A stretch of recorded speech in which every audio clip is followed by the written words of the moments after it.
بسم اللہ الرحمن الرحیم۔ السلام علیکم ورحمۃ اللہ وبرکاتہ۔ آج کی آیت سورۃ البقرہ، آیت نمبر 208۔ اعوذ باللہ من الشیطان الرجیم۔ یا ایہا الذین آمنوا ادخلوا فی السلم کافۃ ولا تتبعوا خطوات الشیطان انہ لکم عدو مبین۔ اے ایمان والو، اسلام میں پورے کے پورے داخل ہو جاؤ اور شیطان کے نقش قدم پر نہ چلو، یقین جانو وہ تمہارا کھلا دشمن ہے۔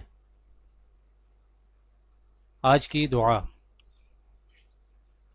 ربنا لا تجعلنا فتنة للقوم الظالمين ونجنا برحمتك من القوم الكافرين۔ اے ہمارے رب، ہمیں ظالم لوگوں کے لیے فتنہ نہ بنا اور اپنی رحمت سے ہم کو کافروں سے نجات دے۔ آج کی حدیث۔ حضرت خولہ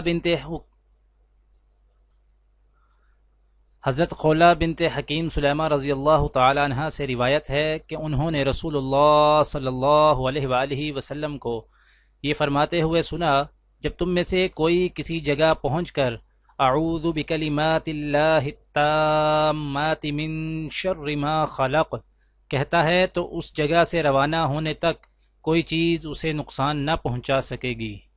دعا ہے کہ اللہ تعالی دنیا اور آخرت کی تمام بھلائیاں عطا کرے، عمل کی توفیق دے۔ سبحان ربک رب العزت عما یصفون وسلام علی المرسلین والحمد للہ رب العالمین، آمین۔